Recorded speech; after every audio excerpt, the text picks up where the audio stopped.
Mukunda Jewelers, first ever factory outlet opening soon in Jubilee Hills.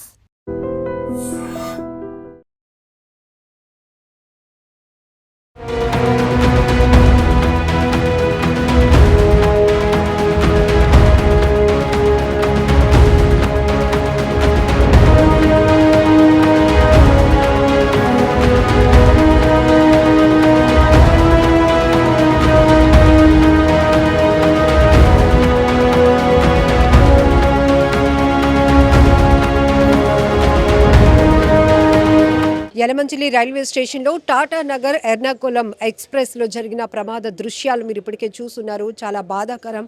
ఈ ప్రమాదంలో, ఈ దుర్ఘటనలో 70 ఏళ్ల వ్యక్తి, విజయవాడకు చెందినటువంటి వ్యక్తి చంద్రశేఖర్ సుందరం అనే పెద్దాయన పూర్తిగా బయటకు రాలేక, ప్రమాదం నుంచి తప్పించుకోలేక ఆ మంటల్లోనే విలవిలలాడుతూ సజీవ దహనం అయిపోయారు. చాలా బాధాకరమైన విషయం. ఆ కుటుంబం విశాఖలోనే ఉంటుంది. వీళ్ళు విజయవాడలో ఆయన క్లాత్ మర్చెంట్గా చేస్తున్నారు. అయితే ఆయనతో పాటు ఈ వ్యాపారానికి సంబంధించి 5 లక్షల రూపాయల నగదు కూడా తీసుకెళ్తున్నట్టు తెలుస్తోంది. ఆయన దువ్వాడ రైల్వే స్టేషన్ నుంచి విజయవాడ వెళ్తూ ఉండగా ఈ టెక్నికల్గా జరిగినటువంటి ప్రమాదంలో ఆయన సజీవ దహనమయ్యారు. అయితే ఇప్పటి వరకు ప్రాథమికంగా జరిగినటువంటి ఇన్ఫర్మేషన్ ఆధారంగా చూస్తే కనుక లోకో పైలటే ఈ ప్రమాదాన్ని గుర్తించారు. బ్రేక్ ప్రెజర్స్లో ఆయన కొంత ఇబ్బందిని గమనించటం వల్ల టెక్నికల్ ఇష్యూ జరుగుతోందని, అందులోనూ M2 B1 ఈ 2 కోచ్ల్లో జరిగినటువంటి అగ్నికేలలు మొదటగా వ్యాపించాయి. ఒక కోచ్లో మొదలయ్యి ఆ తర్వాత పక్క కోచ్ కూడా పూర్తిగా వ్యాపించడంతో ఇమీడియట్గా అలర్ట్ అయినటువంటి అధికారులు మిగతా ట్రైన్ని అయితే డిస్కనెక్ట్ చేశారు. దాంతో పెద్ద ప్రమాదమే తప్పిందని చెప్పాలి. ఎందుకంటే క్షణాల్లో మంటలు అన్ని బోగీలకు వ్యాపించే ప్రమాదం ఉంది కాబట్టి చాలా తీవ్ర స్థాయిలో ప్రమాద తీరు జరిగే అవకాశం ఉంటుంది. కాబట్టి ఇమీడియట్గా ఫస్ట్ ఏదైతే ఈ 2 బోగీలు ఉన్నాయో B1 M2 ఈ రెండింటిని కూడా డిస్కనెక్ట్ చేశారు. ఆ తర్వాత మిగతా ట్రైన్ని సేఫ్గా తీసుకువెళ్ళి ఆ తర్వాత దాన్ని కొంత ఆలస్యంగా దాన్ని మూవ్ చేయడం జరిగింది మిగతా ప్రయాణికులతో. అయితే ఈ 2 కోచ్లో ప్రమాదం జరిగినప్పుడు 143 మంది ప్రయాణిస్తున్నారు. అందులో అందరూ కూడా ఎమర్జెన్సీ విండోస్ ఏవైతే ఉంటాయో వాటి నుంచి తప్పించుకున్నారు. అలాగనే మెయిన్ డోర్ నుంచి కూడా చాలామంది ప్రాణాలు కాపాడుకోవడానికి పరుగులు తీశారు.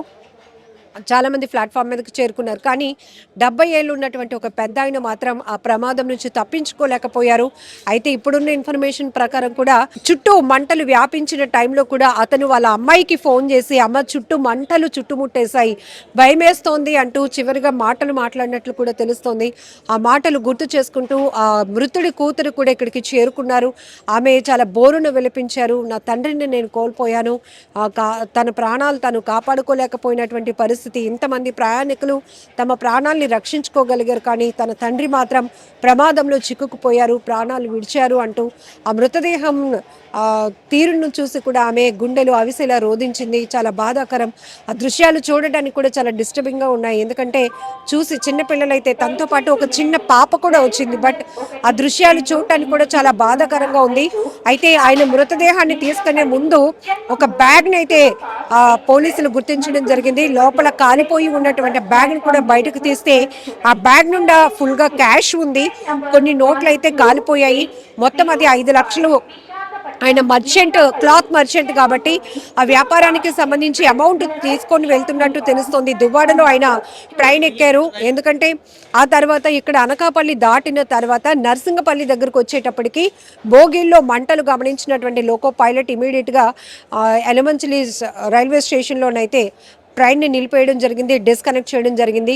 బట్ ఒక్కసారిగా తెల్లవారుజామున 12:45 ప్రాంతంలో, 1:45 ప్రాంతంలో ఈ ప్రమాదం జరిగినట్టు తెలుస్తోంది. ఆ సమయంలో అసలు ప్రత్యక్ష సాక్షులు కూడా అందులో ప్రయాణించే వారే తప్ప ఇక్కడ ఎవరు కూడా ప్లాట్ఫామ్ మీద ఉన్నటువంటి షాపులు వాళ్ళు కానీ ఎవరు లేరు. కాకపోతే వాళ్ళ ప్రాణాలు వాళ్ళే కాపాడుకునే ప్రయత్నంలో వాళ్ళు పరుగులు పెట్టడం, వారందరినీ సేఫ్గా బయటకు తీసుకురావడం జరిగింది.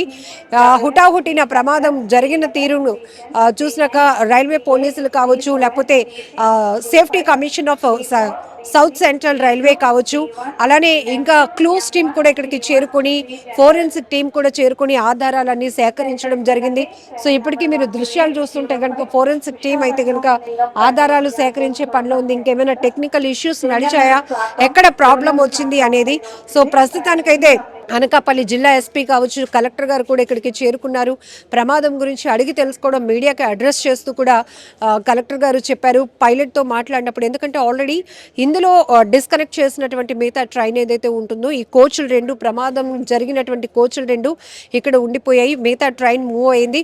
ఆ టైంలోనే లోకో పైలట్తో కూడా కలెక్టర్ గారు మాట్లాడి ఏం జరిగిందో అడిగి తెలుసుకున్నప్పుడు, బ్రేక్ సంబంధించినటువంటి ప్రెజర్ ఏదైతే ఉంటుందో, బ్రేక్లు నొక్కినప్పుడు ఆ ప్రెజర్లో ఇబ్బంది అనేది ఆయన టెక్నికల్గా గుర్తించారు.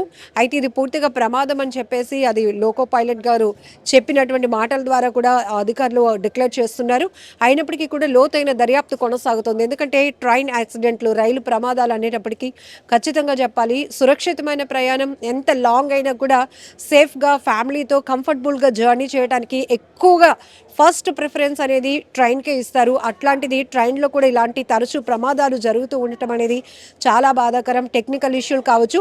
అయితే ప్రమాదం తీరు పెద్దదిగా పెరగటానికి కారణం కూడా మంటలు చిన్నగా వ్యాపించిన అవి ఏంటంటే లోపల ఫోమ్ ఉంటుంది, బెర్త్కు సంబంధించినటువంటి బెడ్స్ కావచ్చు, క్లాత్స్ ఎక్కువగా ఉంటాయి, అలానే ప్రయాణికులు తీసుకెళ్లే మెటీరియల్స్ కావచ్చు, ఇవన్నీ కూడా టెక్నికల్గా చిన్నపాటి ప్రమాదమైనా అది పెద్దదిగా జరగటానికి అనేక కారణాలు కూడా ఉన్నాయి. దీనివల్ల తెల్లవారు జరిగే ఈ ప్రమాదం దృశ్యాలు సోషల్ మీడియాలో వైరల్ అయినాక ప్రతి ఒక్కరూ తీవ్రమైనటువంటి భయాందోళన నెలకొంది.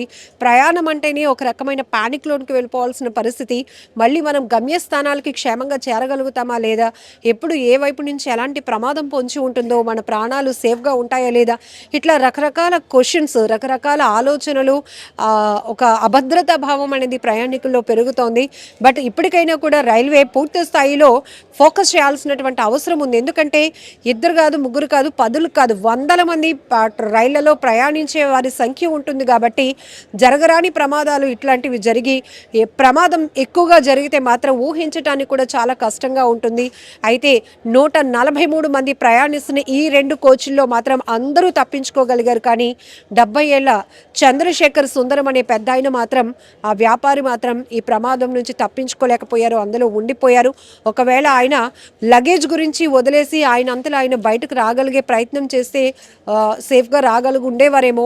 కాకపోతే ఆయన ఒక వ్యాపారి కాబట్టి తన లగేజ్ కోసం వాటి కోసం ఆలోచిస్తూ ఉండిపోయారా, నిద్రమత్తులో ఉన్నారా. ఎందుకంటే 2 ఎర్లీ అవర్స్లో జరిగింది కాబట్టి మోస్ట్లీ నిద్రమత్తులోనే ఉండే వాళ్ళు ఉంటారు. అయితే హడావిడి అయితే నడుస్తూ ఉంటుంది కదా, మిగతా వాళ్ళందరూ పరుగులు పెట్టడం, కేకలు పెట్టడం ఇదంతా నడుస్తుంది. మరి ఆయన ఒక్కరు మాత్రం ఎందుకు అలర్ట్ కాలేకపోయారో అర్థం కానటువంటి పరిస్థితి.